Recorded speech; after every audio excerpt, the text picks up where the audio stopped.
podcast is part of the Sports Social Podcast Network. 5, 4, 3, 2, 1, 0. All engine running. Liftoff. We have a liftoff.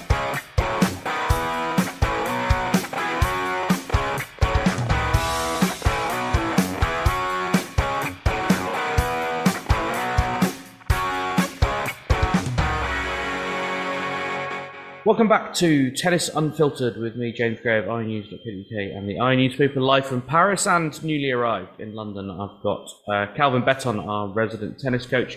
We're going to look back at day 7 of the French Open, which was Saturday, I believe. Started to lose track of days. And we'll also have a bit of a wider look back at the first week.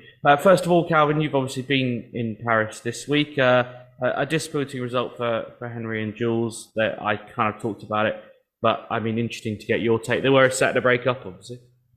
Yeah, set and a break up, and a couple of points for a double break at the start of the second set. It was interesting, the pair that they lost to, they lost 3-0 in the next round. And there was part of me that thought, I wonder whether that could have happened in a different timeline. Because we would have had a set and 3-0 serving. But yeah. But yeah, I mean, you know, they played well. The other guys, they came back. They had some big shots at key moments and some fluky shots at key moments. It's the first time I've seen Ben Shelton like properly up close and that serve. I mean, there's obviously lots of things, like people talk about Ben Shelton a lot, and I know you in particular have said that you think he's a bit of a superstar in the making. Having watched him hit bombs from the baseline, do you feel any more or less sure of that? I mean, his serve is world class.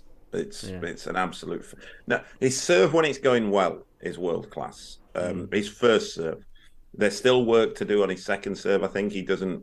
I mean, I'm going purely on doubles here, but he doesn't win enough points on his second serve in doubles. It's really low, and it's a bit the service motion when it's going great, it's a work of art. It looks fantastic.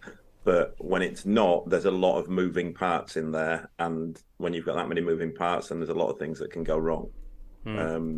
But athletically, he's a phenomenal talent. I mean, you'd have seen it up there, James, when you were watching, that he's just impossible to lob. He's like an NBA player. There's no way that you can get the ball. He's so fast to get back, and he's so athletic with the smash. He's very good at it. There's obviously areas that he will have to improve on, but it's interesting that his dad has just resigned from his job as head coach of University of Florida to coach him now full time. That is interesting, and yeah, okay. And his dad, by the way, was a former top 100 tennis player. No, I didn't know that. Okay. And is a successful coach at Florida, so it's not like your usual parent deciding they're coaching their child. Right. Okay. Yeah. It was interesting because in the initial statement when he was leaving Florida State, University of Florida, he said he was leaving to spend more time with his family. And I said to some of the lads, "Yeah, I reckon that will be one particular member of his family." And then 2 days later, he announced that he would not be seeing a great deal more of his wife and daughters. Brilliant.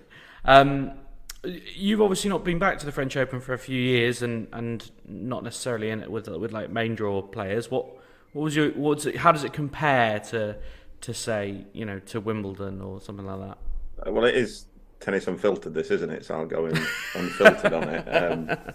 It's not a great tournament, and that's just not my opinion. That's the opinion of many of the players who were playing in it. They think the players think it's by far the worst of the slams.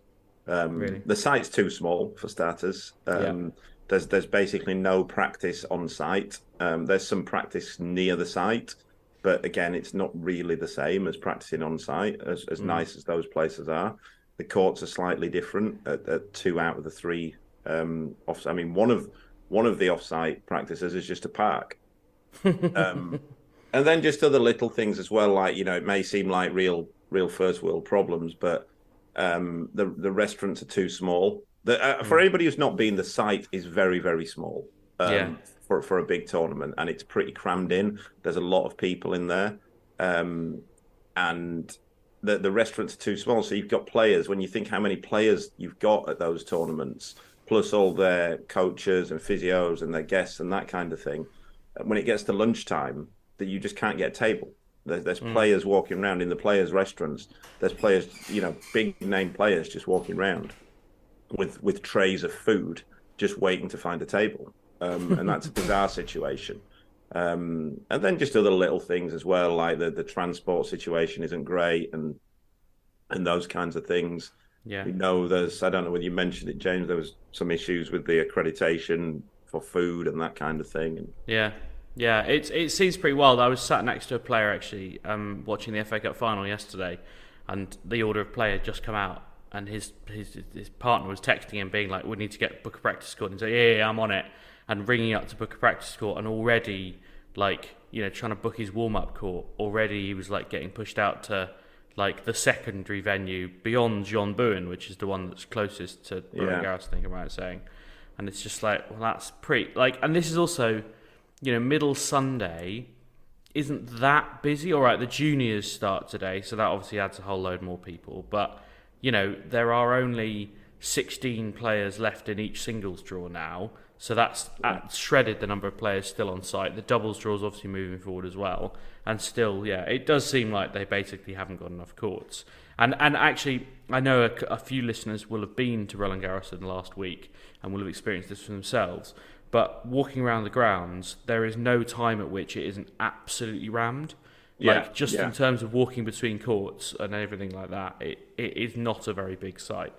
And it's also I know this is more. I mean, it's exacerbated at the French Open, but it's more tennis's problem in general. You go to tennis matches, you shouldn't have to spend about a third of your day queuing to get in places.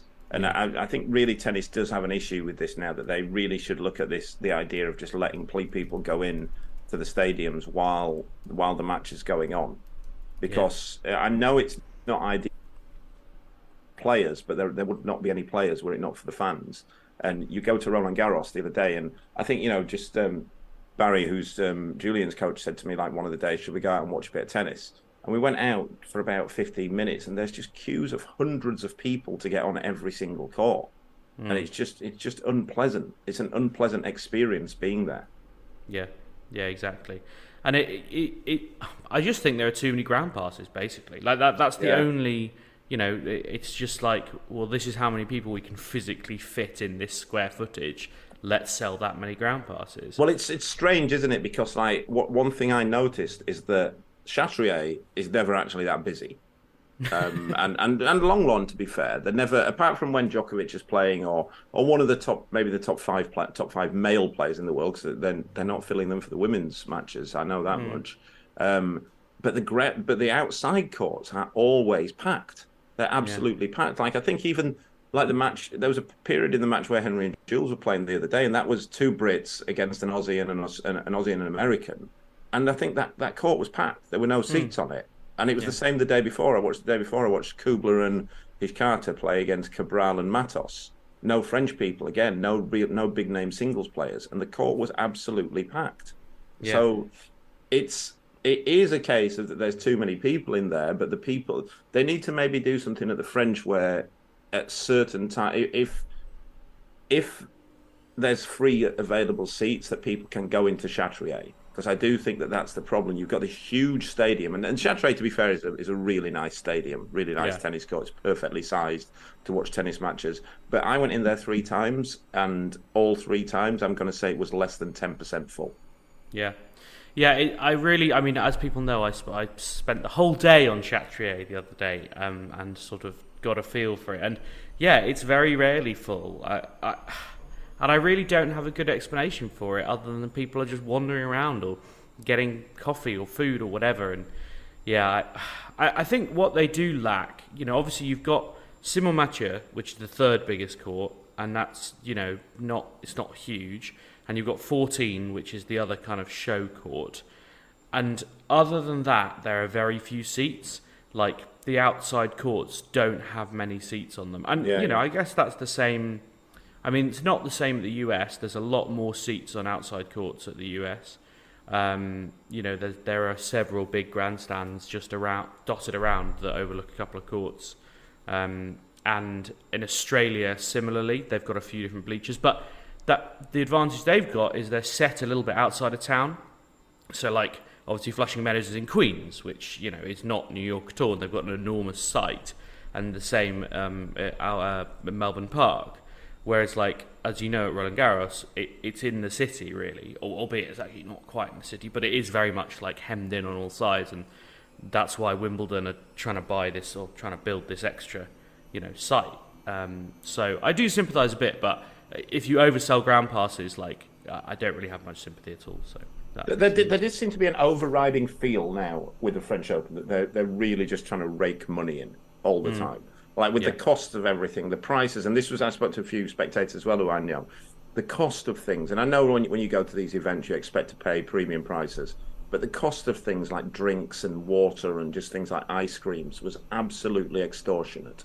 And they're also like creating these extra days where they've had an extra day on. They've now got night. Do they charge extra for the night session, or is it? So the night session is a separate ticket. Yeah. Right. Okay.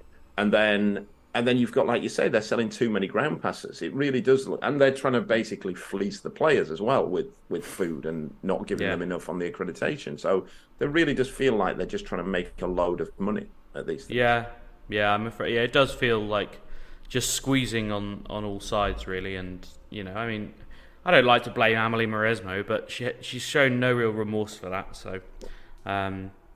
What a crock of shite, basically. Yeah. That's the overriding. And I know we should caveat that with, like, we're very lucky to be here, but also, like, it's our job to be here, and therefore it's also our job to point out when things aren't great. Let's look back specifically at day 7, because there weren't many great matches, actually, on day 7, but there were a couple of real doozies. I went and sat on Suzanne Lenglen with a teensy bit of a hangover and watched Mira Andreeva and Coco Gauff. So incredibly, only the third time in Coco Gauff's career that she has faced a player younger than her. Mira Andreeva is 16 and Coco Gauff is a relative veteran at 19. It was actually the first time in a Grand Slam she'd faced a player younger than her. Calvin, you will have heard lots of chat about Mira Andreeva because everyone has now. She obviously made the 4th round at Madrid. She came through qualifying here and she lost in 3 sets but gave a pretty good account of herself. I mean, is there as much chatter inside the locker room about her as there is outside the locker room? Yeah, I think I don't know if it's a lot of chat, but a lot of people are there's not real much detailed chat, but most people know who she is. She's got a sister as well, hasn't she? Yeah, Erica, yeah. Yeah, is she older or younger? Sister. She's older, yeah. Older, right, yeah. I mean, there's a lot of chat about the two of them, really, about, that they're coming. It's basically those and the 2 Czech girls, Furitovas. But, yeah, I mean, she's obviously a player, but as with anything with tennis, and particularly female tennis, you just don't, it's hard to predict the path where it goes from here. Yeah. If you'd have said 4 years ago, I think 2019 was when Coco Gauff went on a bit of a tear at Wimbledon. If you'd have said that 4 years down the line, she'd probably be no closer to winning slams. I know she's had a final and that kind of thing, but everyone would think you were crazy. Yeah. It was a pretty good match, at least for the first set. There were, I think, 4 breaks of serve in the first set, and Andreeva had chances to seal it. And it went to a tiebreak. Gauff played a pretty poor tiebreak, to be quite frank. But then there was an interesting moment, Calvin. It'd be interesting to get your thoughts on this. She was 6-3 up in a tiebreak. Gauff saved 2 set points, and after the second one, which is a 20-shot rally that Gauff actually won with a really good forehand winner, which was rare, Andreeva swiped the ball away flat into the 4th row of the crowd, and it hit someone. They weren't hurt, and she was given a code violation for unsportsmanlike conduct, obviously abuse of ball. There is nothing in the rules to say that hitting a ball into the crowd is a compulsory default. It merely says that if there's like a flagrant or reckless breach of the code by which you can be penalised, then the Grand Slam supervisor can decide just to DQ you. I mean, hitting a ball into a crowd is a really stupid thing to do, Calvin, and she said as much afterwards. Do we not need to codify that a bit more and say, look, if you whack a ball into the crowd, like, there is a specific punishment for that? Because I don't think we should just be, like, shrugging it off. It's a difficult one with the crowd because, I mean, with the players, it's like if you hit somebody on the court, then it's default, isn't it? Well, yeah, but that's just precedent now. It's not codified in the rules. Right, okay. But you can't do that with the crowd because if you can whack a ball kind of up in the air and it's going to land on somebody, it's going to hit somebody. If there's it's 90% chance it's going to eventually hit somebody to a degree, or they're going to catch it, but then that means it's hit them. So it's how you do it. So it's really going to have to come down, I think, then to the umpire, what the umpire decides on.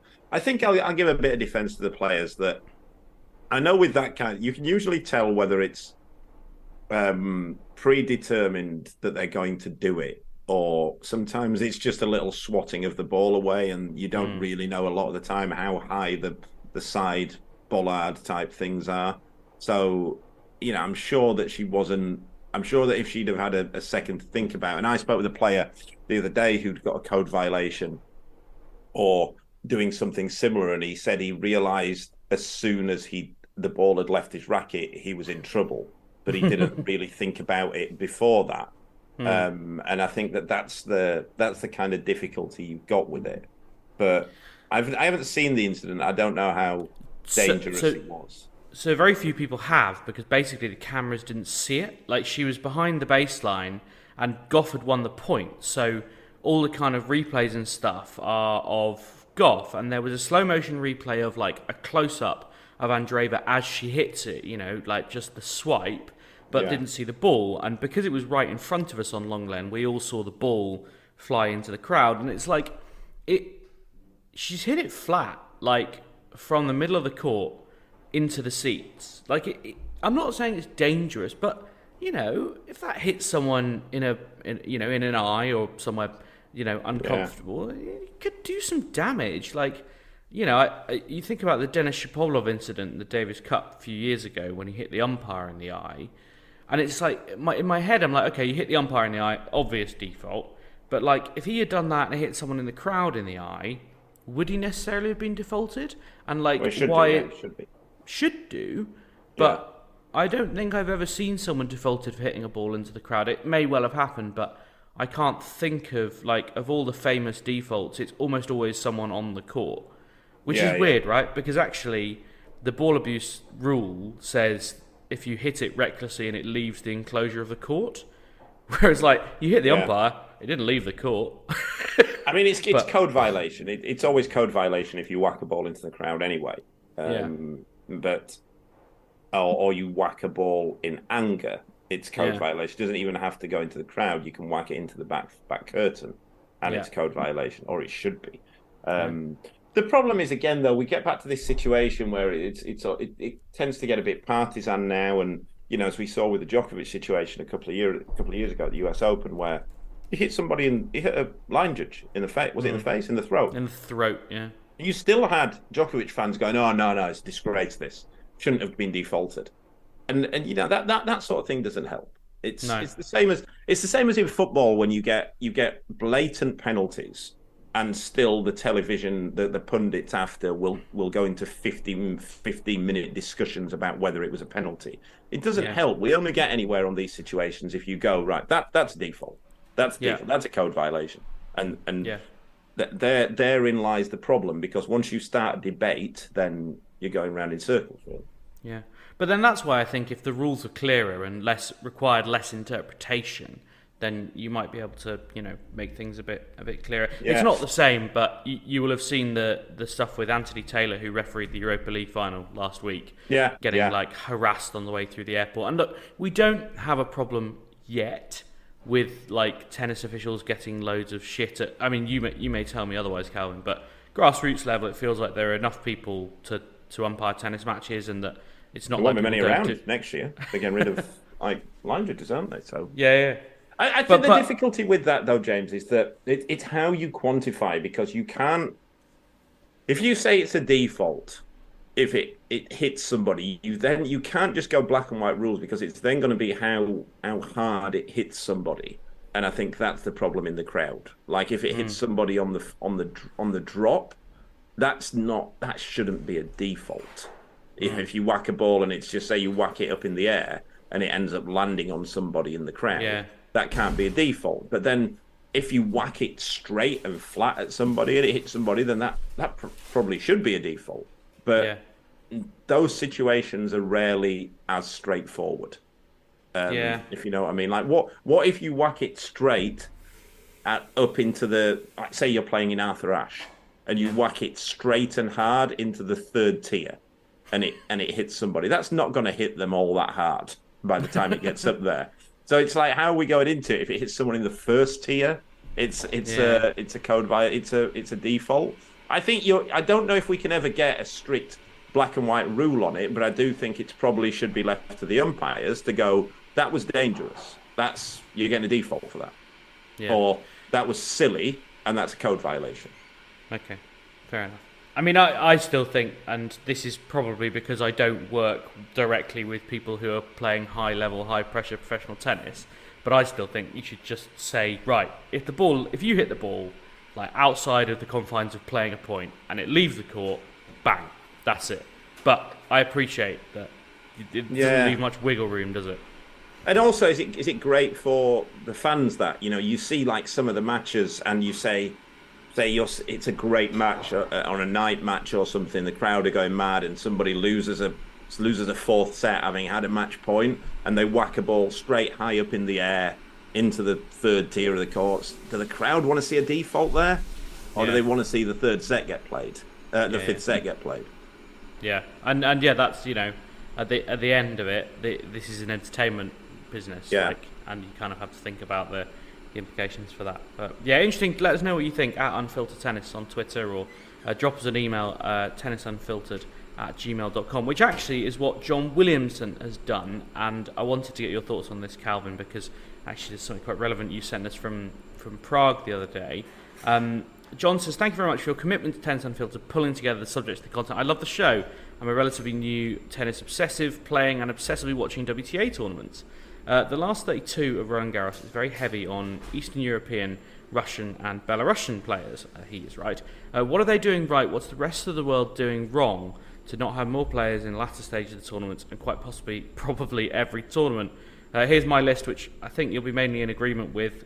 He reckons 8 Eastern European players, 9 Russian, Belarusian, 3 from the rest of Europe, 8 from the Americas, 1 from Far East of Asia, 2 from Ukraine, and 1 from Africa.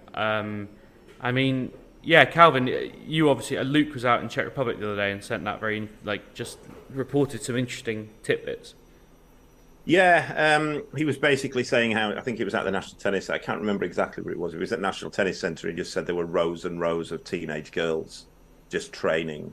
I think he said there were like 15 courts in a row, all with just teenage girls training hard and looking very, very good at their National Tennis Academy. In terms of what they're doing right, I think, for one, again, we keep coming back to it, it's a culture thing over there.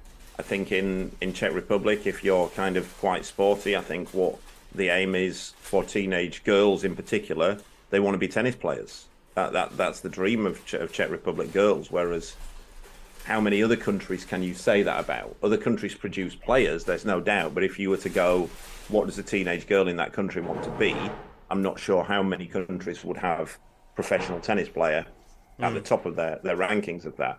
So it's a culture thing. Again, and other than that, it's always the same. It comes back to it. They have good coaches. They have good tournament structure, good national tournament structure. And that's what they do. And that you will get players if you do that. And it doesn't have to be, it needs a bit of money. It doesn't need millions and millions and millions of pounds thrown at it. But they keep it simple as well. They keep things simple at that National Academy. They're not trying to be too smart and going, oh, we've got world-class physiotherapists, we've got world-class sports scientists, and that kind of thing. You get good coaches, they get clay courts, good coaches, good climate, good competition structure. That's what they do. And that's the same as when you ask, how did France keep producing? Why have France always got 10 male players in the top 100 in the world? Good coaches, good competition structure, culture, those three things. And I think that what's interesting about that, and we were discussing this kind of as journalists the other day about France specifically, and how they've got a huge volume of players, as you say, in the top 100, top 250, but no Grand Slam champions in recent memory in the men's game. And I think that's fine. It's like law of averages. You'll probably get there, but equally, like in the first week of Grand Slam, you've got loads of matches that people in France will watch because there are French players involved. Whereas in Britain, yeah, great, Andy Murray's won 3 Grand Slams, and that was good. But then, like, as soon as he retires, or as soon as, in his case, he had hip surgery and, like, fell off the top of the game, it's like, well, we've only got 3 blokes playing main draw, so there's really not a lot of tennis that British people are going to get interested in, even in the biggest 2 weeks of the tennis year in Britain when it's on free-to-air TV. And it's like, what would you rather? Would you rather have 3 Grand Slam titles in the last 15 years, but very few in the top 100, or 10 players in the top 100 every year for the last 15 years and no Grand Slam champions? I'm absolutely certain I know which one I'd rather have. Which one? The 10 players in the top 100. I'm sure. Yeah. I think the thing with France is, and I know this because I've spoken to French coaches and I've been down to their national academy to witness it for a week a couple of years ago, and they think that the reason is the French players don't have the absolute winner's mentality. They know they produce tennis players and produce very, very good tennis players. They think that the French culture as such doesn't produce absolute winners. Right. And it was interesting because they were very, very, the coaches there are excellent, who they have, and they know that this psychology element is what they're lacking in their best players. Yeah. But and they were saying that they're really trying to find a way how to do it. And I said, okay, what are you doing now? And they're basically like, and this is genuine. They goes, oh well, we've given each player this book, and we told them to read it. and that was their mental training. And the book was from I forget what it was. I think it was by Jim Loehr, and it was some book that was like from the mid 1980s, about sort of psychology in tennis. And it was like, right, that's what you're doing. But it's interesting though that they always, the player who was there at the time when I went, they had a few players who I think are still in and around the top 200, but their real diamond that they had there at the time was Hugo Humbert. And they really thought that he was going to be the one that changed this, that he was going to be the Grand Slam champion. And again, Hugo just seems to have, he's a fantastic tennis player, but he just seems to have sunk into what the French really tend to do, doesn't it? Like somewhere between 20 and 60 in the world, usually. Yeah.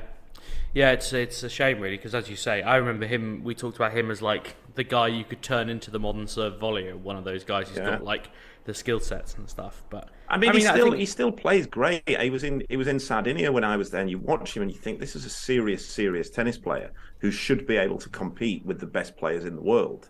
But again, it's psychologically there's just a softness in mentality, a softness at the core, when the real serious stuff starts. Yeah. I appreciate, John, that we've answered your question about Eastern Europe by then talking about France. But I think what I would say about the Eastern Europe and Russia stuff, like the mentality that is created by those places, and it is like it's a sort of do or die thing. It's like if you're from, some of these Eastern European countries where they don't have a lot of money, and it's like you've got to absolutely scrap for it. Whereas in countries with more money, like Grand Slam nations, for example, where you are looked after a bit more and you're given a safety net of an income and the rest of it, and it's like, well, what do you really have to really scrap for? Like actually being world number 200 just seems to work for them. I do think there's a dated element to that, though, and I think it's an easy way to go. I don't really agree with why does Spain keep producing? Why does Spain produce so many? They're going to have probably one of the 3 best tennis players of all time, and they might be in the process of having another one of the 5 best players of all time coming through. They get female players as well. They get male players. They're the best around. What about Argentina? Why do they do it? Why, if it's about that kind of thing, why does Russia and Czech Republic, why aren't they as good at football and other sports? It comes down to, like I say, the main factors are culture, quality coaching, and competition structure. The 3 C's, if you will, James. There's a book here, Calvin. I can already smell it. Let's move on. Alexander Zverev won last night, beat Francis Tiafoe in 4 sets in the night session, where he's becoming rather popular, it pains me to say. Pretty ominous form, Calvin, Alexander Zverev. I mean, he was playing great clay court tennis last year before he was obviously struck down by that ankle injury. He plays Grigor Dimitrov in the 4th round and then either Nishioka or Echeverry in the quarterfinals. I mean, it's quite hard to see him losing either of those matches, isn't it? Yeah, but he's so up and down since he came back. I watched him last night. He played well. I watched the end of that match, watched the last couple of sets, and he played very well. But he's so up and down. It wouldn't surprise me if he lost to any. I don't think he'd lose to Nishioka. But it would not surprise me if he lost to either Dimitrov or Echeverry. Yeah, I'd make him favourite in all of those, but I'd only make him a 60-40 favourite in both of them. Just because of his form. Fully fit Zverev, you make him definite favourite. But I say fully fit. He's fully fit now. But if it was last year's version of him, then I'd make him strong favourite against any of those. And he does seem to be playing better, but I still, I think we're only one tournament removed from, I forget who he lost to a few weeks ago, but he got battered by somebody who wasn't right. I think the key is, he's now in a situation he's not been in for a long time, where he's played, 3 matches in a week, and he's got to go out again tomorrow and play again. And okay, you've got a day off in between, but as Iga Świątek said with, I think, some sort of insight the other day, it's not a day off. You're still going to practice, and you're still playing, and you're still thinking, and all of that kind of. And look, being mentally draining is a Grand Slam, and I think Alexander Zverev done a lot of mental capacity to be drained. So, as we well know, I was in the changing room the other day, and there wasn't many people in. There's only me and him, and maybe a couple more people in the men's changing room. But he was there eating cereal in a pair of sunglasses in the men's changing room, which doesn't have any light into it at all because it's underground. But yeah, I found it bizarre, and there's very extravagant sunglasses as well, like blue mirrored lenses, which I just found very odd. That's very suspicious. But yeah, I mean, I will say as well that he has got TFO's number. I think I heard it last night that he's won 7 out of their 8 matches. Right. So if you were to ask him who he wanted to play in that round, he'd probably have chosen someone like TFO. And TFO again, I love Francis TFO. He's a great guy and he's great to watch, but he doesn't half play some daft tennis at times. For all his talent, there must have been 10 shots last night that I was watching, and I wanted TFO to win last night purely on the basis that one of them is a dickhead and the other one is the opposite of a dickhead. But I was watching him thinking, what on earth are you doing there? What on earth is that shot that you've just tried? And I must have thought that 10 or 12 times in 2 sets. Yeah. Yeah, it's frustrating, and obviously clay is his worst surface, and he would thrives much more on the quicker surfaces. But Alexander Zverev thrives on quick surfaces as well, and he's got a different game when he plays on clay, and it's quite annoying. I don't know if he does thrive on quick surfaces, James. I think he thrives on quick conditions more than on middling surfaces. He doesn't thrive on grass, does he? No, that's true. And some of the hard courts he's not great on. US Open is famously slow for a hard court, and he's made the final there. And to be fair, he does well on the indoors where the ball goes through the air quick and the courts tend to be slow. I think that's what he actually prefers. Fair enough. The other match I just wanted to mention, albeit it doesn't probably need much more revisiting, is Iga Świątek won yesterday, 6-love, 6-love, the 4th double bagel of her career. She's now won 6 sets at this year's French Open, 4 of them 6-love. She has in total 11 French Open bagels. The all-time record is 26. Chris Evert, she's already pretty much halfway there, and she's obviously very early on in her career.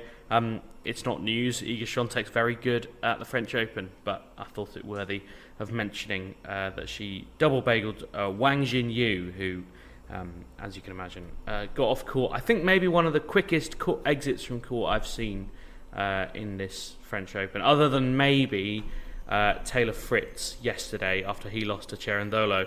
And actually, in fairness, and I give the French crowd a lot of stick, they clapped him off. They did say, fair enough, mate. You've entertained us and you gave us some crap, but see you next year.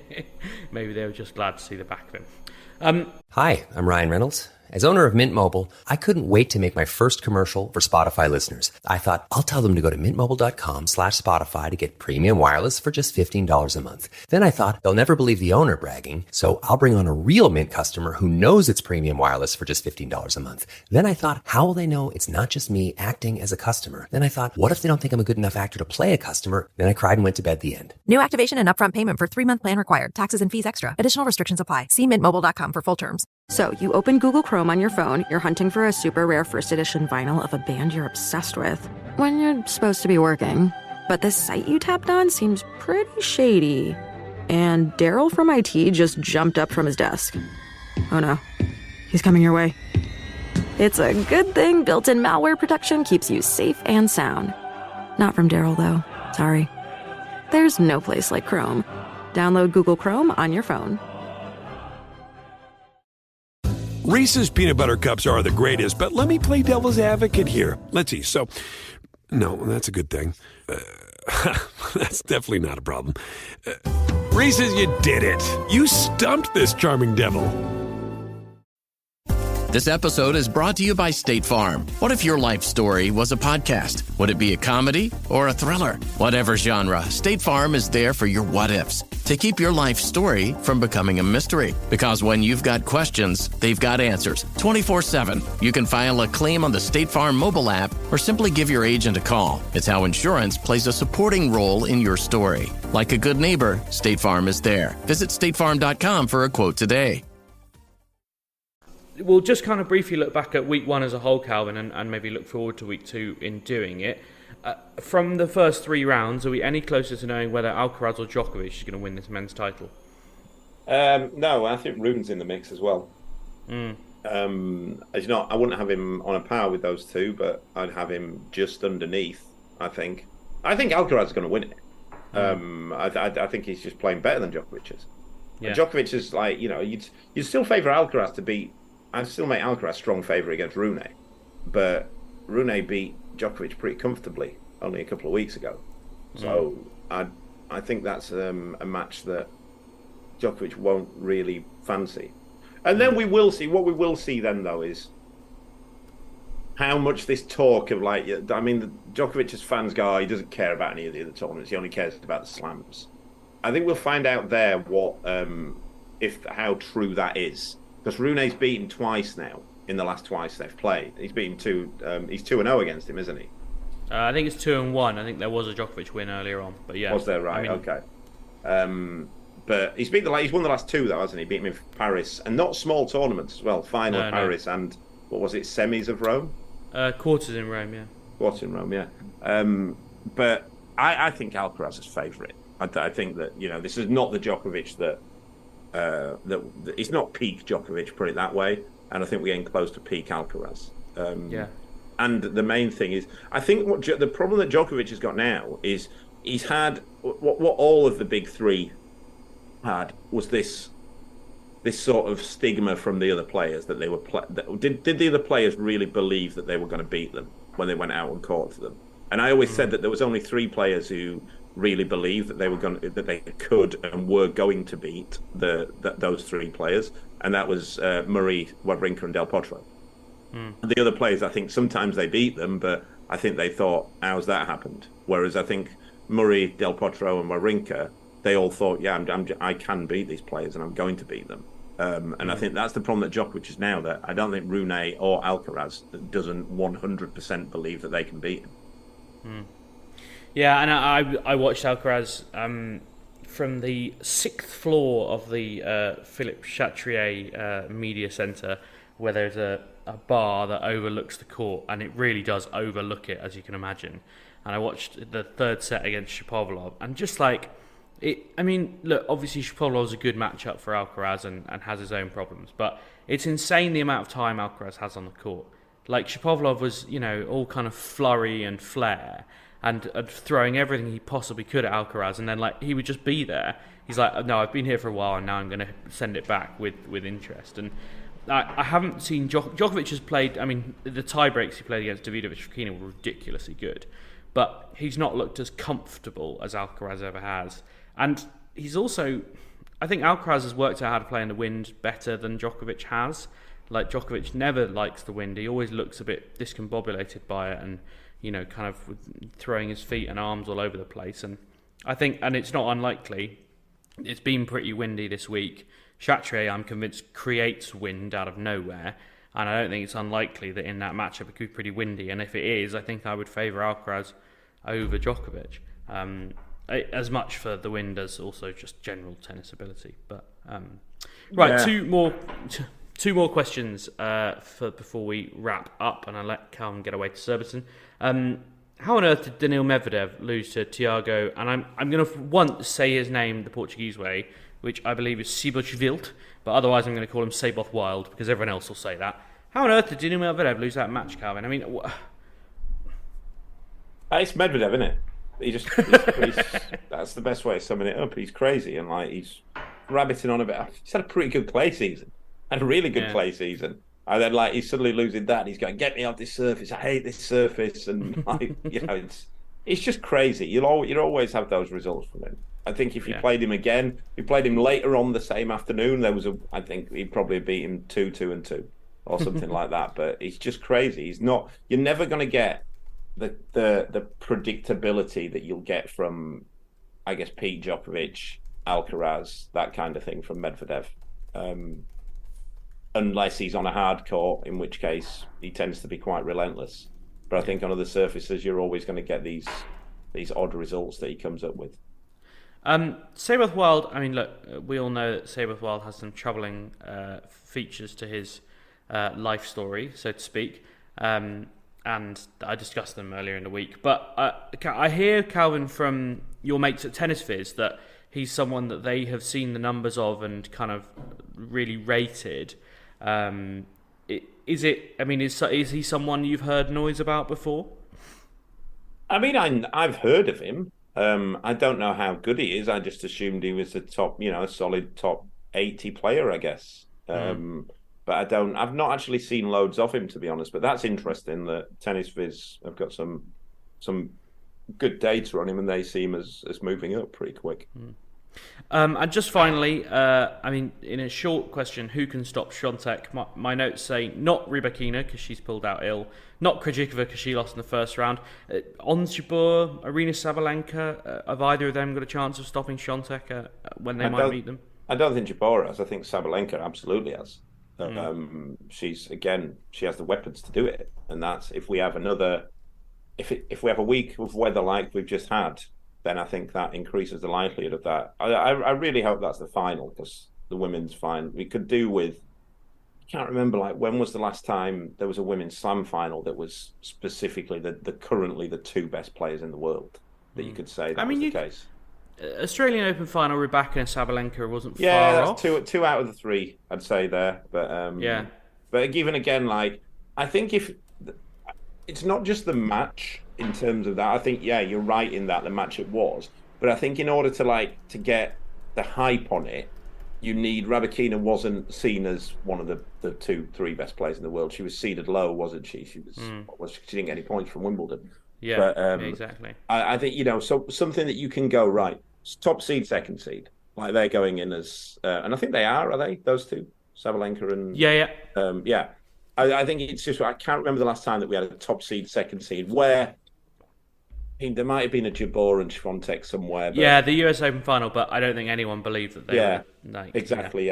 So I think that would be good if we could get that.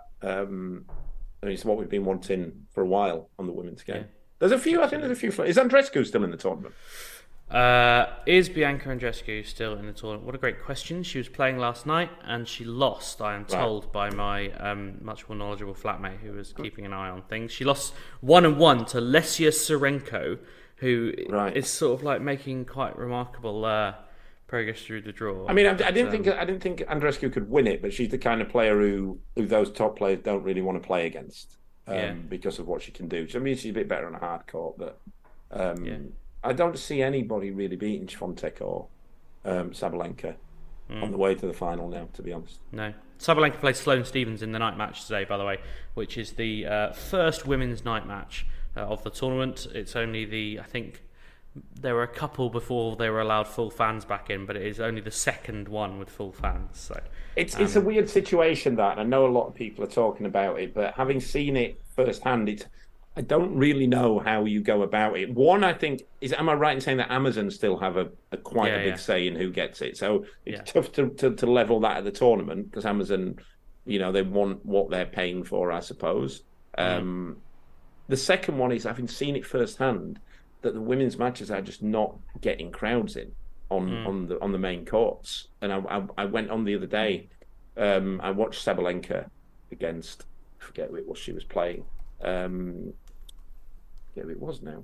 I think it might have been one of the Ukrainians. Was it Kostyuk on Chatrier on Sunday? Yeah. And again, there was just no one in there.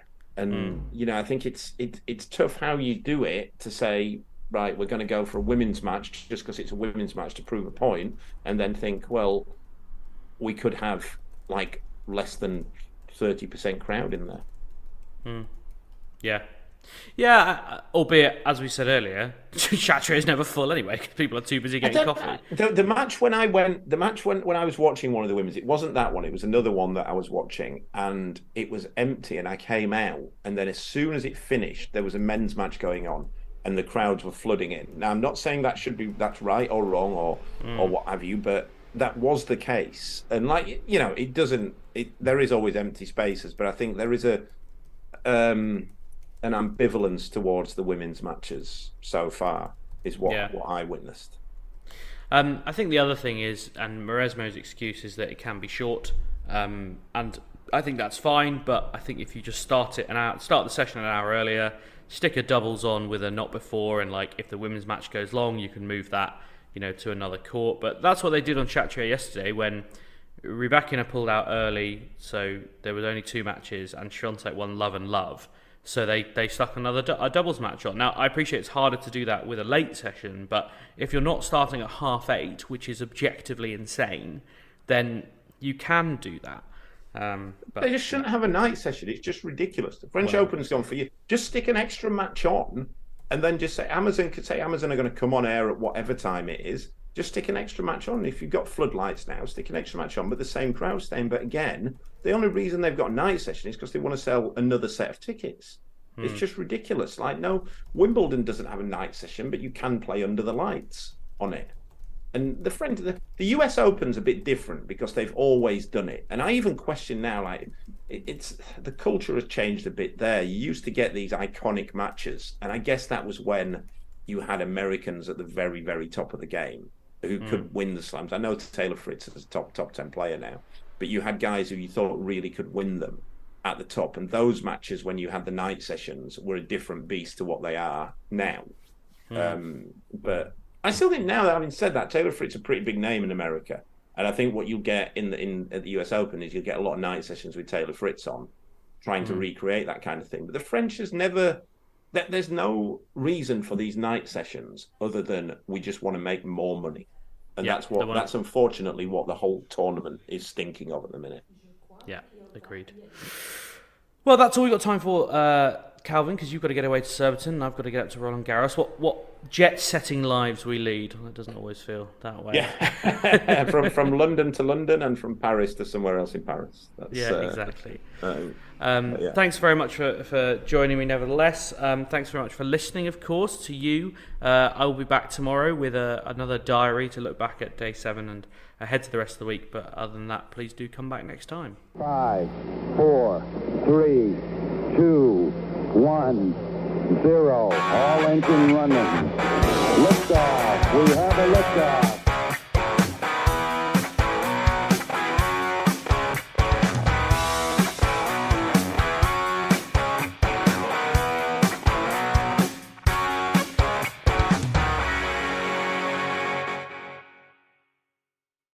Sports Social Podcast Network.